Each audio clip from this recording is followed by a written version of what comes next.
Passionate about music. And the nominees are for Campaigner of the Year: Lady Gaga, Arto Matter, Phil Apukujiyama, Paul Burston and Peter Tatchell.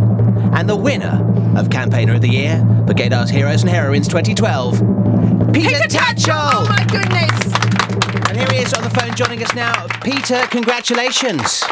Wow, I'm so grateful for all the Gaydarists who voted for me, and it's a great honour to win, particularly as the other nominees were such extraordinary people. Phil, Paul, Arto, and of course, to beat Lady Gaga. Wow, that's quite a thing.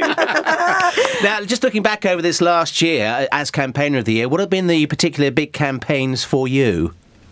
Well, of course, a big one right now is, and has been, the Equal Love campaign to end both the ban on same-sex civil marriages and the ban on opposite-sex civil partnerships. We're working for equality for everyone, gay and straight, and I want to thank everyone who's been involved in that campaign, who has supported us. We have pressured and persuaded and cajoled the government into agreeing to same-sex civil marriage. They're now doing a consultation, which I hope everyone's going to participate in. We are on a roll, and that's a big campaign. Another one, of course, is the ongoing campaign against homophobia in football, to ensure that sport, particularly football, is free from homophobia, so that it's a safe, secure place for both fans and players. And we treat homophobia the same way as racism. It is unacceptable. There should be zero tolerance. What would we do without Peter in our lives? Peter, I've been looking at all the awards that you've been given over the years. Does it still mean something that you get voted in categories such as this Campaigner of the Year and win it?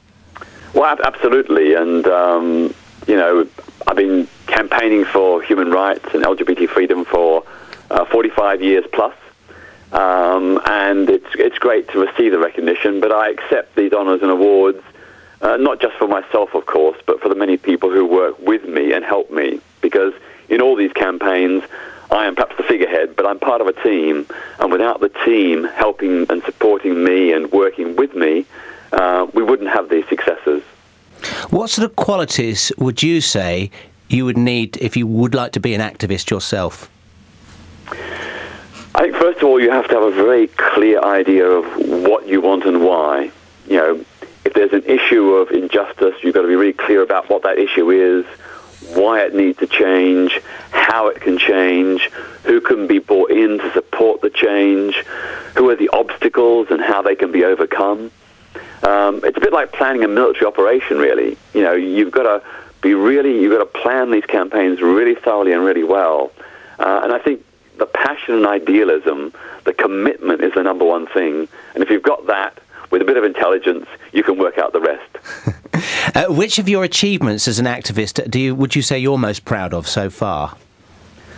It's really, really hard to single out any one thing. I mean, last week, a simple thing, a gay Muslim man who I've been supporting phoned up saying that he just had enough. His family were going to force him to go to Pakistan. If he didn't go, he feared they would kill him. They'd been threatened to kill him. And he decided he was going to commit suicide. And I spent an hour on the phone cajoling him, persuading him, showing him why that was not the right or only option. And I eventually talked him out of it. So that's a very humbling experience. And it's just so tragic that there are people in this country, in Britain, who feel so persecuted and hounded, who feel so isolated that they're contemplating killing themselves, and that their families want to have them killed to save their family's honour because their son happens to be gay.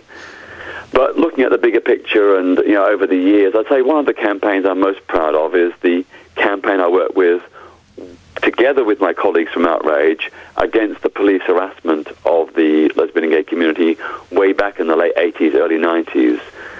In 1989, the number of gay and bisexual men being arrested and convicted for entirely consenting victimless behaviour was almost as great as in 1954-55, at the height of the anti-gay witch hunts, when homosexuality was totally illegal. this crackdown, this backlash in the late 80s and early 90s was really, really, really shocking. And we tried to negotiate with the police, but they wouldn't listen. They wouldn't show any inch of movement. So what we did was Outrage began a very high-profile campaign of challenging the police. We interrupted the press conferences of the then Metropolitan Police Commissioner, Sir Paul Condon. We invaded and occupied police stations. We photographed and printed posters of pretty police who are luring gay men into committing sexual acts in public. And as a result of that campaign, within 3 months, the police were pleading with us to come back to the negotiating table. And within a year, they agreed to nearly all of our demands for a non-homophobic policing policy, so that within 3 years of that campaign, the number of gay and bisexual men convicted for consenting victims' behaviour fell by 2/3. The biggest, fastest fall ever recorded. So we literally helped save thousands of gay and bisexual men from arrest, conviction, and all the consequences of that, loss of jobs, breakup of marriages if they were married. So I really feel tremendously proud of that campaign and of the people who worked with me on that campaign, because it was not a solo effort, it was a team effort, and it really did get a result. Look at this. The Sunday Times describe you as a national hero. The Sunday Telegraph, a civil rights campaigner we can applaud. Marcel Dargy-Smith, unpaid, tireless, and he never stops. Peter Tatchell has probably done more for gay and human rights than anyone in Britain over the last 20 years. And we say absolutely incredible. Incredible, Peter Tatchell. Well, thank you. I would demur from those accolades. I mean, I do my bit, but so do many, many, many other unknown, unsung people in our community. Tireless activists in towns and cities and even villages up and down the country.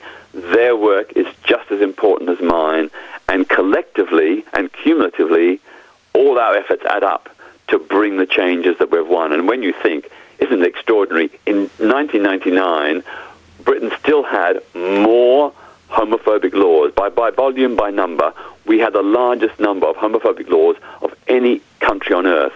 Yet here we are, just over a decade later, and we have some of the best laws. And that's a tribute to all the people in our community and our straight friends and allies who stood with us, because together we have really made some extraordinary, phenomenal change which have bettered the lives of LGBT people.